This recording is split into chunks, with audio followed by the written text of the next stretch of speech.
Adzan subuh jam 4.50. Anda datang jam 4.50, artinya Anda masih standar. Pas. Dipanggil, pas datang. Sholat kita masih standar, memenuhi unsur yang standar. Persoalannya, dipanggil jam 4.04.50, Anda baru datang jam 05.40 misal. Maka sholat kita sedang di bawah standar di situ, nilai waktunya. Nah, apa persoalan terpentingnya? Fokus baik-baik ya. Mohon izin, maaf. Sholat standar itu teman-teman, jangankan bercita-cita membangkitkan umat Islam, yang nggak bercita-cita pun standar juga. Coba lihat, sholat 5 waktu. Jangankan Anda yang 50 tahun, anak 5 tahun belajar sholat 5 waktu juga. 7 tahun 5 waktu juga. Tanyakan pada anak 5 tahun, apakah punya cita-cita membangkitkan umat Islam? Gak kepikiran. Anak 5 tahun 5 waktu, Anda 50 tahun 5 waktu.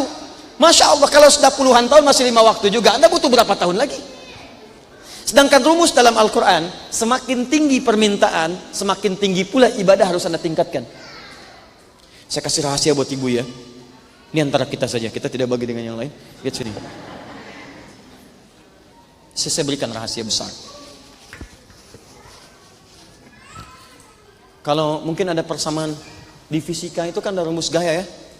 F1 sama dengan F2. Gaya gerak sama dengan gaya dorong. Apa yang saya berikan kecil, maka yang keluar juga kecil. Saya pukul dengan kencang, maka balasannya juga kencang. Itu kan? F1 berbanding lurus dengan F2. Di ibadah juga begitu. Jika kekuatan yang Anda berikan, Anda tingkatkan, kemudian amalannya semakin tinggi, maka hasil yang Anda peroleh semakin maksimal. Ada teori dalam Al-Quran ketika Anda keluarkan nanti ayat-ayatnya, kalau Anda memiliki persoalan-persoalan yang kuat, masalah-masalah yang pelik, maka cara mengatasinya adalah tingkatkan ibadah Anda lebih daripada yang biasanya. Contoh, Quran surah ke-51 ayat 24 sampai 30, paling kanan sebelah bawah. Ibu kenal Nabi Ibrahim? Sini Abu Bakar sama Nabi Ibrahim, luar biasa. Baik. Lihat sini.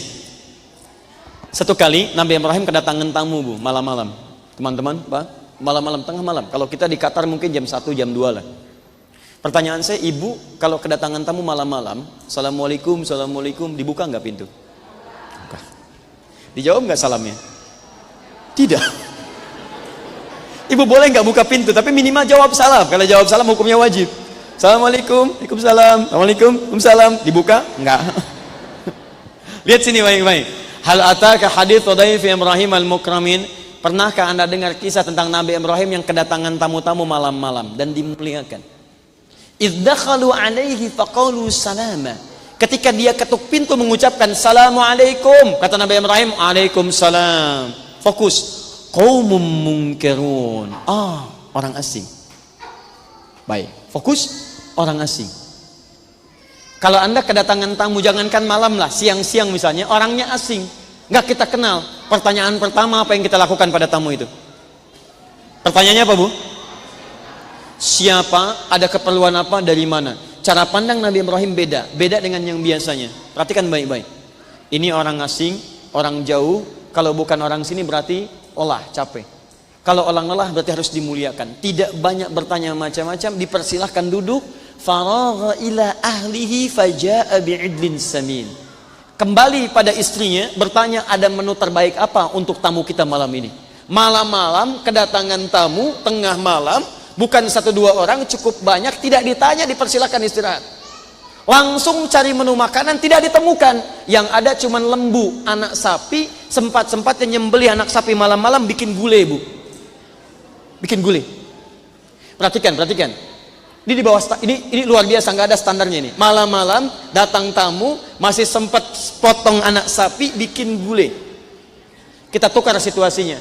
Bapak ibu kedatangan tamu malam-malam, dijawab salam, Waalaikumsalam, belum dibuka. Begitu diintip, misal jubah putih, rambut agak panjang, ya, dan bukan 2-3 orang, 5 orang, dibuka nggak?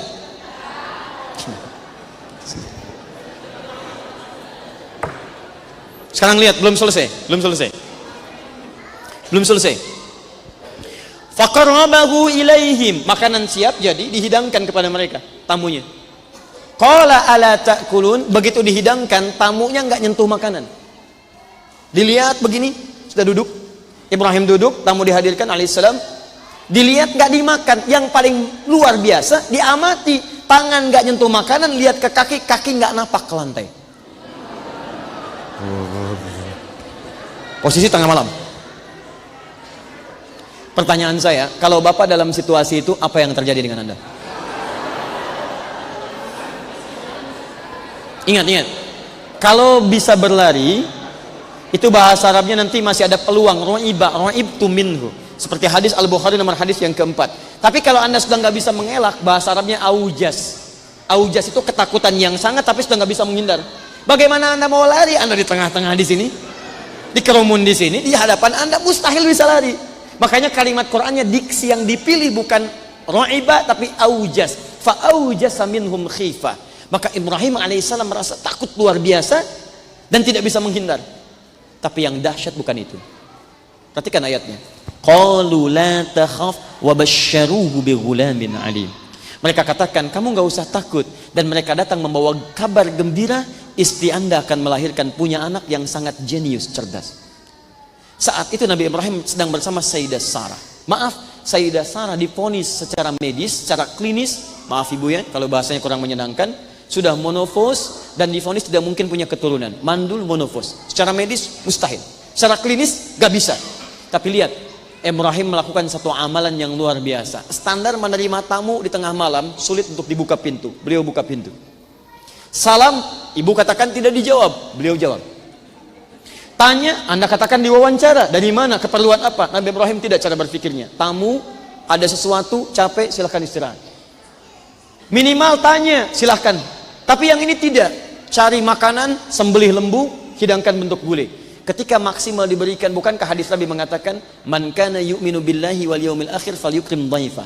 Siapa yang merasa beriman pada Allah dan hari akhir, muliakan tamunya. Nabi Ibrahim memuliakan tamu di atas rata-rata. Maka Allah pun anugerahkan kepada beliau pengabulan yang di atas rata-rata. Secara standar, gak mungkin perempuan yang divonis mandul kemudian monopos bisa melahirkan. Kata Allah, gak ada yang mustahil bagi saya.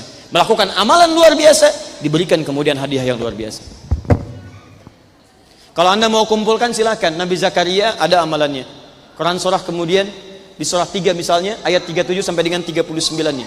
Kalau ingin lebih jauh lagi, buka Quran surah 21 ayat 83 sampai dengan ayat 92-nya. Di situ dikumpulkan kisah orang-orang dahsyat yang mustahil kelihatannya orang kita tapi dikabulkan oleh Allah karena amalan di atas rata-rata. Tapi yang hebat, di ujung ayatnya selalu ditutup dengan kalimat, kalau ada orang beriman melakukan perbuatan amalan yang sama, saya akan anugerahkan hasil yang sama seperti para nabi diberikan terdahulu. Ketika Allah menyebutkan Nabi Yunus, Allah tutup ujung ayatnya, wa kadzalika nunjil mu'minin. Demikian pula kalau ada orang beriman mengerjakan amalan itu, saya berikan keselamatan yang sama. Ketika Allah berkisah Nabi Ayub, sakit, penyakit tidak diterita oleh orang sebelumnya, tidak dirasakan oleh orang setelahnya. Kemudian ditutup dengan kalimat wa dzikra lil abidin. Ini mesti jadi pelajaran pengingat bagi hamba Allah yang menjadikan amalan yang sama. Kalau punya penyakit yang sama, bahkan bisa menjangkau level yang sama dengan Nabi Ayub, saya sembuhkan ia kalau mengamalkan amalan seperti Nabi Ayub.